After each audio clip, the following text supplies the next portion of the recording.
In part, Cicero's importance comes from the fact that he translates Greek philosophy into Latin and into Roman culture more broadly. In this, he wasn't alone. The generation that Cicero was a part of in the early 1st century BC, the Roman aristocracy of this generation was deeply under the influence of Greek philosophy. And people like Cicero had even traveled throughout the Greek world. Cicero had been to Athens, he'd been to Rhodes, he'd been to the great intellectual centers of the Greek world to advance his studies. And it helps to understand Cicero's intellectual outlook if we can contextualize his ideas in terms of two different movements in Greek philosophy that were prominent in what we call the Hellenistic period of Greece. Remember back to our conversations about Aristotle, the student of Plato, whose career marks the symbolic end of the Greek polis and the beginnings of the great age of empires, especially in the aftermath of Alexander the Great and his conquests. We call this the Hellenistic period of Greece. And we can track the rise and history of Greek philosophy in this period of different schools of thought. In fact, the Greek philosophical writings of this period are, by and large, lost to history. We certainly don't have as extensive a record of the Greek philosophy of this period as we do of the age of Plato and Aristotle, whose works survive in some abundance. And in fact, the Romans, like Cicero, are one of the most important sources for our understanding of the development of Greek philosophy in the centuries after Aristotle, in the Hellenistic period of Greek philosophy. And Cicero's own philosophical outlook is deeply informed by currents in Greek philosophy in the Hellenistic period. Cicero's own outlook is deeply influenced in various ways by a Greek philosophical school known as Stoicism. Stoicism, which develops in the aftermath of Aristotle in the Greek world, was destined to become the most important Greek philosophical school in the Roman world. There's almost a certain kind of natural affinity between the ideas of Stoicism, which place enormous emphasis on duty, on the virtue of living out your good life according to the duties of the good man, the good citizen, and the kind of native values of Roman thought, which are somehow parallel to the morality of Stoicism. The Stoic outlook is an important one in the history of ancient political thought for two fundamental reasons that we'll consider here. One is the Stoic belief in an orderly cosmos. Stoicism was destined to become the most important Greek philosophical school in the Roman world. There's somehow a natural affinity between the ideas of Stoicism, which will place enormous emphasis on virtue, on duty, and the native values of Rome, which also emphasize duty and virtue, and will make Stoicism the most popular and important philosophical movement under the Roman Empire. Stoicism is important in the history of political thought for at least two reasons. One is the belief in an orderly cosmos.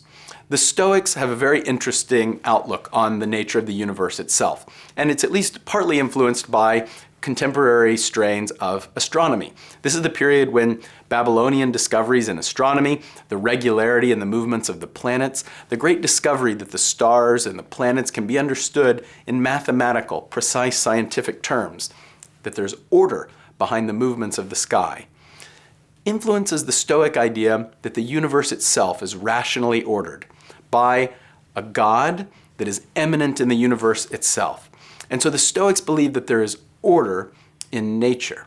And this will deeply influence the Stoic ideas of political order, their ideas of natural justice. And the second Stoic belief that's fundamentally important in the history of justice is the belief in common humanity. The Stoics are cosmopolitans. And in fact, that word cosmopolitan is interesting. It means polites, citizen of the cosmos, of the universe. It's a way of saying, I'm not a citizen of Athens or of Sparta. I'm not a citizen of Rome or of Carthage. I'm a citizen of the universe. My polis, my city, is the universe itself. That all humans, in some sense, share citizenship in the universe. That the kind of political divisions that are characteristic of the Greek city-state or of the Roman Republic are superseded by the fact of universal humanity. And there's something universalizing. There's something even inspiring about the Stoic idea of a universal and shared humanity. The belief that all people somehow share some kind of human element that makes them co-citizens of the universe together. And these various ethical strands of Stoicism will echo in many places in the thought of Cicero.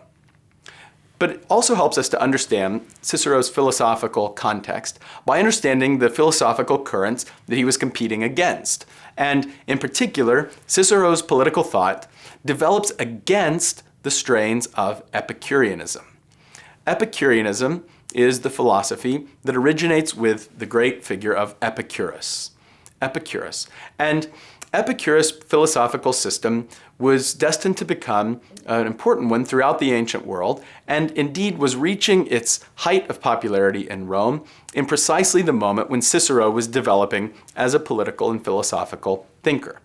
At the heart of Epicurus's whole philosophy is an idea that is called atomism. Atomism, and that's a Greek term, atomos, indivisible. Atomism is a belief that all matter is made up of tiny particles that are indivisible, atoms. Epicurus' philosophy begins from a physical account of the natural world, and it says that everything is made of atoms. All matter is made out of indivisible particles, and these particles are eternal, indivisible, and they are all that there is. You don't have any kind of immaterial existence. You don't have any kind of immaterial soul that will survive you after you die. And Epicurus says you are simply an agglomeration of atoms that has a kind of breath and consciousness in our terms and will cease to exist when you die. And the atoms that compose you will dissolve and simply become a different part of the natural world. So Epicurus' philosophy very specifically says there is no afterlife. All you are is matter. You're made up of atoms, tiny indivisible particles that dissolve after you die. And the purpose of your life is to have pleasure. Hedoni in Greek. It's where we get our word hedonism. Epicurus' philosophy is a hedonist philosophy. Now, when we say hedonism in colloquial English, it conjures images of wild parties or misbehavior. But hedonism is a specific term of ancient Greek philosophy that says the purpose of life is the pursuit of pleasure. And in the Epicurean system, this is a very particular kind of pleasure. It's not physical sensations of pleasure. It's in fact a kind of highly philosophical, highly refined enjoyment of life. Epicurus says the purpose of life is to achieve a kind of dispassion, to achieve, in the ancient terminology, a kind of apathy, a kind of cultivated sense that the externals of the world can't affect you. You shouldn't be overly distressed about your death. When you die, you cease to exist and you won't care. And in fact, many ancient Epicurean tombstones will say something like, I didn't exist, then I lived, then I died, now I don't exist. So that survives on ancient tombstones. And it expresses this Epicurean sentiment that death is nothing to be fearful about. Epicurus' entire philosophical system seeks pleasure through a rational understanding of the nature of existence and an indifference and lack of fear towards things like death. Epicurus' philosophy was considered dangerous by Cicero. And in particular, we know of Epicurus' philosophy through a great poem that's written in the 50s BC, so in the lifetime of Cicero, a poem written by a Roman author in Latin, a man named Lucretius, a poem, De Rerum Natura, on the nature of things. A 6-book epic poem that survives, basically complete, and that is our single most important statement of Epicurean philosophy. In fact, the writings of Epicurus, by and large, don't survive. We have only tiny fragments of his sayings. But we do have the great poem in Latin of one of his admirers, someone who adhered to his system named Lucretius.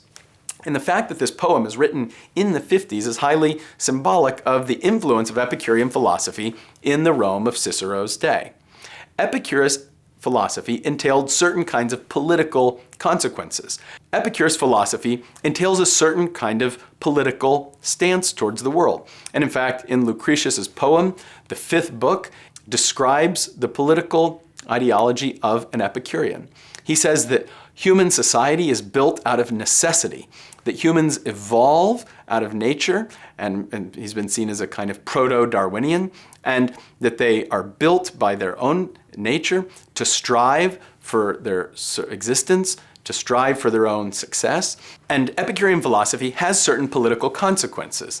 Epicurean political philosophy has certain similarities to the political philosophy of the Sophists that we've explored, especially their beliefs that human society is conventional, that it's a set of agreements that humans make in order to maximize their own pleasures, that it's a kind of contract that they make, a mutual compact of non-harm, that political society itself is somehow purely conventional.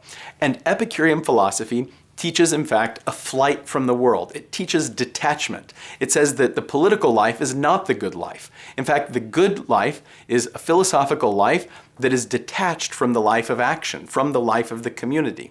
The Epicurean philosopher seeks a life of privacy, of private friendship, but not a life of politics.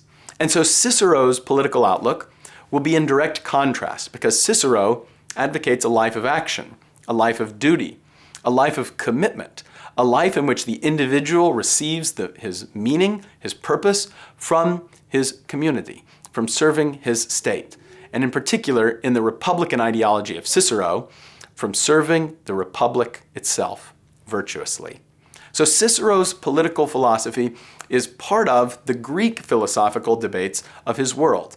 He'll develop a political outlook that has its roots in a Stoic cosmology that says there is rational order, that there is a natural law and natural justice, and that this entails that the good life means that the individual is committed to the good life of his republic.